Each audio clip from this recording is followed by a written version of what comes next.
여러분은 미래를 모두 알고 있다면 가장 먼저 무엇을 하시겠습니까? 만약 이미 모든 것을 이룬 사람이라면 미래를 모르는 이들에게 정보를 흘리며 마치 신이 된 듯한 우월감을 느끼고 싶어질지도 모르죠.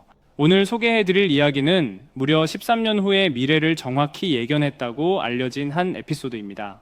2005년 심슨 가족은 캐나다를 방문하게 됩니다. 그리고 그곳에서 호머는 예상치 못한 문화적 충격을 경험하게 되는데요. 미국에서는 처방전 없이는 절대 구입할 수 없는 약들이 캐나다에서는 마치 흔한 생필품처럼 그냥 가게에서 쉽게 살 수 있었던 겁니다. 이 장면에서 호머는 눈을 크게 뜨고 놀라움을 감추지 못하죠. 하지만 진짜 충격은 그 다음이었습니다. 거리로 나가자 캐나다인들이 자연스럽게 다가와 여긴 합법이에요 라며 권하는 것이 있었는데요. 바로 리페리, 즉 마리화나였습니다. 그들은 마치 커피 한 잔 권하듯 가볍게 내밀며 캐나다의 자유로운 분위기를 보여주는 듯 했죠. 중요한 건 이겁니다. 2005년 당시 캐나다에서 마리화나 합법화는 정치권 어디에서도 본격적으로 논의되지 않았습니다. 소문조차 없었던 이야기였습니다. 그런데 심슨 가족은 13년 후 실제로 일어날 합법화를 마치 알고 있었던 듯 자연스럽게 에피소드에 녹여냈습니다. 그리고 2018년 캐나다는 정말로 마리화나를 전면 합법화합니다. 이쯤 되면 우연이라는 말만으로 설명할 수 있을까요? 아니면 정말로 우리에게 보이지 않는 세력이 심슨 가족을 통해 미래의 조각들을 슬며시 흘리고 있는 것일까요? 심슨 가족은 단순한 애니메이션을 넘어 시대를 앞서가는 풍자와 예언으로 유명합니다. 그 중에서도 특히 가상화폐와 코인 시장에 관한 장면들은 많은 시청자들의 이목을 끌었습니다. 작품 속에는 여러 차례 코인을 암시하는 장면들이 등장합니다. 오프닝에서 스쳐 지나가는 간판엔 비트코인 결제 가능이라는 문구가 보이고 바트 심슨은 자신만의 밈코인을 만들어 학교 앞 모든 거래를 이 코인으로 처리합니다. 이는 오늘날 논의되는 CBDC, 즉 중앙은행 디지털 화폐를 떠올리게 하는데요. 또 다른 에피소드에서는 천재 과학자 프링크가 직접 코인을 발행해 스프링필드 최고의 부자가 되는 이야기가 펼쳐집니다. 그의 연구실 벽에는 I love pie라는 문구가 붙어 있고 TV 화면엔 끊임없이 오르는 차트가 비춰집니다. 이렇게 코인을 단순한 유행이 아닌 새로운 부의 상징으로 그려냈습니다. 가장 충격적인 장면은 따로 있었습니다. 어느 날 피라미드 모양의 외눈박이 캐릭터가 등장해 심슨 가족에게 이렇게 말합니다. 코인을 사라. 이 캐릭터 어디서 많이 본 듯하지 않나요? 음모론자들이 세상을 지배한다고 믿는 일루미나티의 상징과 똑같은 모습입니다. 이 장면이 공개된 후 많은 이들은 심슨 작가진이 일루미나티의 일원이며 심슨을 통해 대중에게 메시지를 은밀히 전달하고 있다고 주장하기도 했습니다.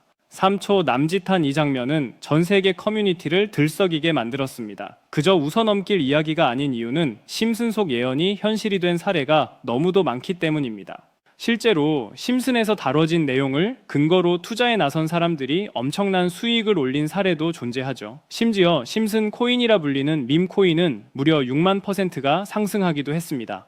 이제 사람들은 심슨을 단순히 보는 애니메이션이 아닌 투자 정보서처럼 분석하기 시작했습니다. 해외 커뮤니티에서는 심슨의 모든 에피소드를 정주행하며 작가가 흘린 암시와 경제적 신호를 찾아내는 모임까지 생겨났습니다.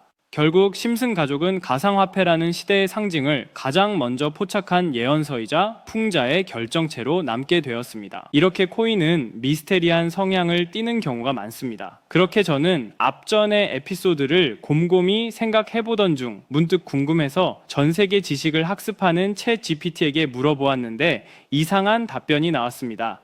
혹시 코인 세력들이 사용하는 다크웹에 대해 알고 있는 거 있어? 있으면 알려줘라고 물어보았더니 챗GPT는 8개의 사이트를 알려줬습니다. 그래서 알려준 사이트를 들어갔지만 그중 하나만 없는 사이트로 나왔습니다. 실제 검색되었던 정보를 알려주는 챗GPT가 아무것도 없는 사이트를 알려줄 것 같지 않아서 나름대로 방법을 찾아봤습니다.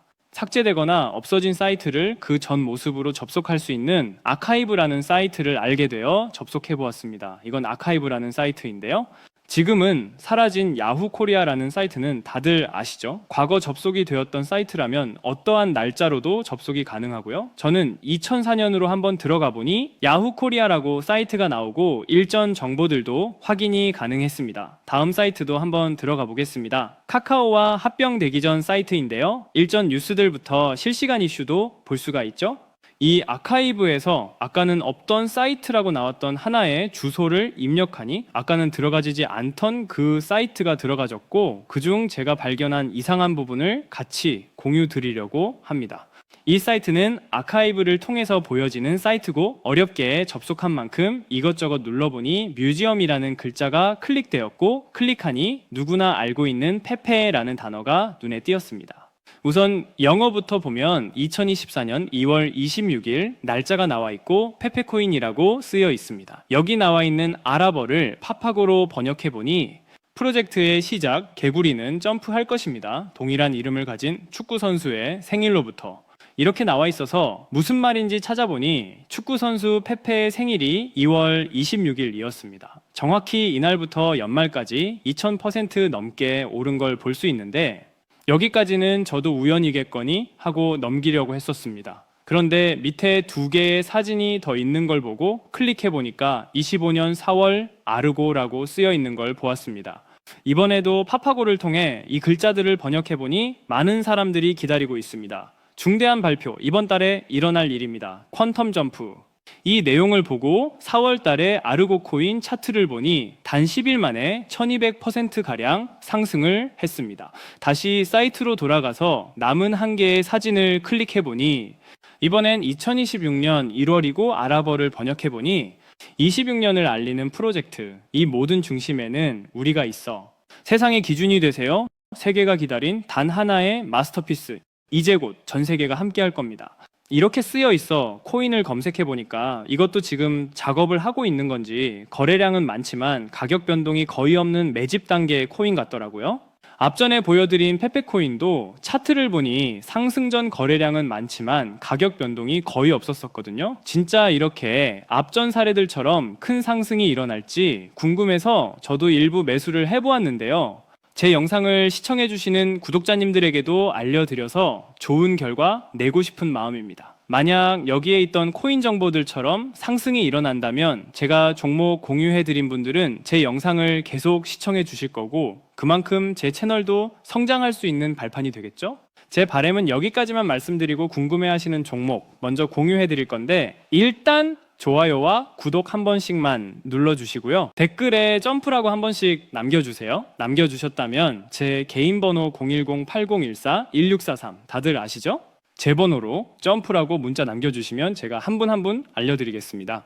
꼭 댓글에 점프라고 남겨주셔야 제 영상 시청하신 구독자분이란 거 알고 제가 알려드리니까 꼭 댓글에 남겨주시고 문자 주시면 되겠습니다. 놀라우면서도 화가 나지 않나요? 세력들은 이렇게 정보를 교환하며 돈을 벌고 있는데 저희는 아무런 정보 없이 투자하고 있었다는 사실 말이에요. 여태까지 게시글에 나와 있는 대로 이루어졌거든요.